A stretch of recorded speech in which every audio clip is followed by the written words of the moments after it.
10 लोगों की जान चली गई और शायद ये आंकड़ा बढ़ भी सकता है। इसलिए क्योंकि एक पुल की उम्र खत्म हो चुकी थी। लेकिन सवाल ये है कि क्या हमारा सिस्टम भी खत्म हो चुका है?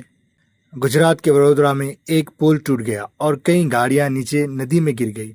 अब तक 10 लोगों की मौत की पुष्टि हो चुकी है और वहां के लोग और रेस्क्यू टीम मौके पर मौजूद है। लेकिन ये सिर्फ एक हादसा नहीं है। अगर हम इसे यूपीएससी के नज़रिए से बात करें तो ये मुद्दा कई पेपर से जुड़ता है। जैसे GS2 में अगर हम इसका इस्तेमाल करें तो ये अकाउंटेबिलिटी ऑफ लोकल एडमिनिस्ट्रेशन की तरफ इशारा करेगा। GS3 में अगर हम इस्तेमाल करना चाहें तो infrastructure management and disaster preparedness की तरफ ये जाएगा। अगर इथिक्स की बात करें तो ये responsibility versus negligence of governance की तरफ इशारा करेगा।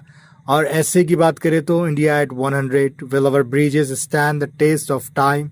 इस तरीके से हम ऐसे में वर्ड्स को इधर उधर कर कर इस्तेमाल कर सकते हैं। और वैसे ये न्यूज़ को मैं एक ऐसे पैराग्राफ में बनाया हूँ जहाँ आप इस्तेमाल कर सकते हैं कि एक न्यूज़ को एक यूपीएससी की तरह, मतलब यूपीएससी एस्पिरेंट, तो आप किस तरीके से इस न्यूज़ को देखोगे, आपका पर्सपेक्टिव क्या होगा, आपको वो भी डिस्क्राइब करना आना चाहिए।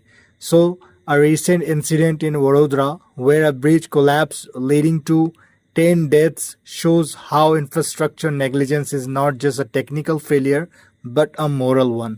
या फिर ऐसे भी हम लिख सकते हैं यूपीएससी के आंसर्स में कि the Vadodara bridge collapse highlights how infrastructure failure is not merely a technical flaw but a moral failure of public duty।